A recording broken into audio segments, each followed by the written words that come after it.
Hello, it is Chantel here, and you are watching Studio Expansion TV, bringing more passion, more profits, and more purpose to your studio. And today we are talking about the one question to ask to boost your enrollments.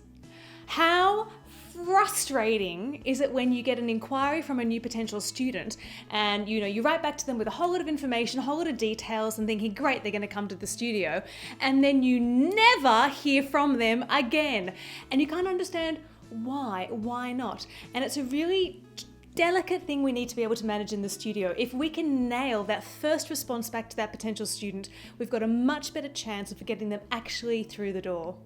So when you first get that email in from the student, often what many studios do is they respond back with a whole lot of detail about their studio and their programs. So they might list their location, their timetables, the different programs they offer, and maybe inviting them in for a free trial. However, when you write back to them with a whole lot of detail, what we found is that it is almost like a bit of an information avalanche, and it's almost too much too soon. So I want to share with you the one question to ask in that first email back to a potential student that's going to help you actually get them taking action and coming into the studio.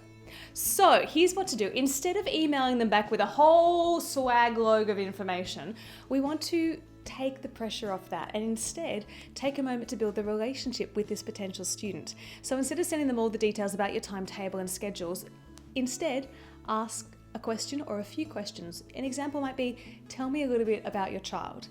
You can ask, have they ever done lessons like this before? What are you looking for in a class? You can ask them, what is their favorite song? And the great thing about this is that you'll find by keeping that first email short and sweet, people are much more likely to engage with you. And the more we get them to engage with us, open that conversation, the more they're going to trust you and like you and actually get into the studio. You know, it might be an interesting thing to do to look back over your inbox and think, okay, how many people inquired over the last month that never actually got into the studio, and see if you could apply this strategy with them. Just reach out to them, send them a really super short email. Say, hi, it's Chantel here. I saw that you inquired a few weeks ago about our classes. I just wanted to reach out and ask a few questions. Like, just tell me about what you're looking for. Have you found a studio? If you've got any questions, please feel free to reach out. I'd be happy to have a chat with you. Something super short, something super simple, but very approachable and open and friendly. In fact, we kind of want to start tracking this in your studio every single month.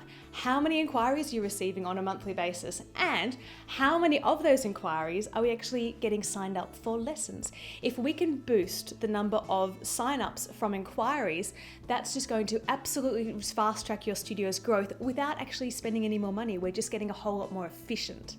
This whole philosophy is based upon putting the students in the spotlight. It's not about us as the studio. What we do is all focused upon giving our students the best experience. And the more that we highlight what's in it for them, how we can help them achieve their goals, the more they're going to feel like we're the studio they want to go with. It's a subtle little shift, but extremely powerful.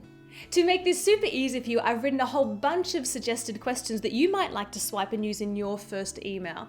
And I've put them all into one PDF document that you can download for free right away. So I want to ask you one question right now. Go back and have a look at that first email that you send to students after they inquire, and ask yourself, is that email putting the focus on the studio and just sharing this is what we do and this is how we do it? Or is that email focusing on the student, asking them a question, finding out what they're looking for? And in the comments below, share with us, is that email a studio spotlight email or is it a student spotlight email? Because it's a very subtle shift, but it makes all the difference in the results you're going to see from your inquiries. So in the comments below, write whether that first email of yours is putting the studio in the spotlight or whether it's putting the student in the spotlight. Right, because I'm very curious to see your answers to this.